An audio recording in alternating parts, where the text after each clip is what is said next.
தவேக ஆட்சி அமைந்த நாளில் இருந்து மின்தடங்கள் இருந்து வருவதாக திமுக தலைவர் மு.க. ஸ்டாலின் விமர்சித்துள்ளார். அண்மை செய்தியாக பார்த்து வருகிறோம்.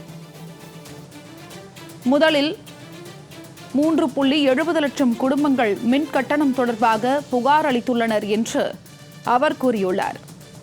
விவரங்களை வழங்குவதற்காக செய்தியாளர் லாவண்யா இணைப்பில் இருக்கிறார். லாவண்யா, வணக்கம். கூடுதல் விவரம்.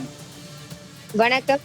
தமிழக வெற்றிக்கழக ஆட்சி அமைந்ததில் இருந்தே மின்சாரத்தில் தடங்கத்தான் என திமுகவினுடைய தலைவர் எம்.கே. ஸ்டாலின் குற்றம் சாட்டியிருக்கிறார்.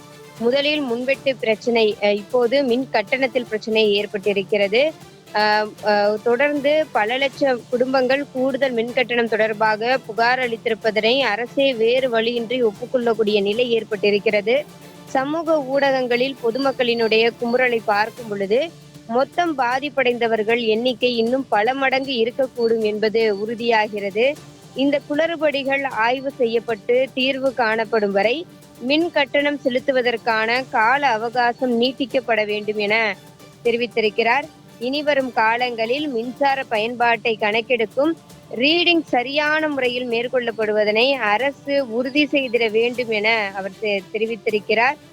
குறிப்பாக பல்வேறு பகுதிகளில் மின்வெட்டு பிரச்சனை தற்பொழுது நிலவி வருகிறது. சாலைகளில் பொதுமக்கள் இறங்கி அவர்களினுடைய போராட்டத்தை தொடரக்கூடிய ஒரு நிகழ்வையும் நாம் பார்த்து கொண்டிருக்கிறோம். அந்த வகையிலே அனைத்து கட்சி தலைவர்களுமே இந்த மின்சார பிரச்சனையிலே அரசு கூடுதல் கவனம் செலுத்தி பிரச்சனைகளை தீர்த்து வைக்க வேண்டும் என தெரிவித்திருக்கிறார்கள்.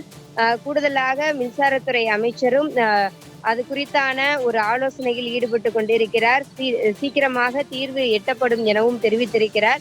இந்நிலையில் தமிழக வெற்றிக்கழக ஆட்சி அமைந்ததிலிருந்தே மின்சாரத்தில் தடங்கல், மேலும் மின்வெட்டு பிரச்சனை, இப்போது மின் கட்டணத்திலும் பிரச்சனை என்று எம்.கே. ஸ்டாலின் தன்னுடைய குற்றச்சாட்டை வெளிப்படுத்தி இருக்கிறார். உங்களுடைய கூடுதல் தகவலுக்கு நன்றி லாவண்யா.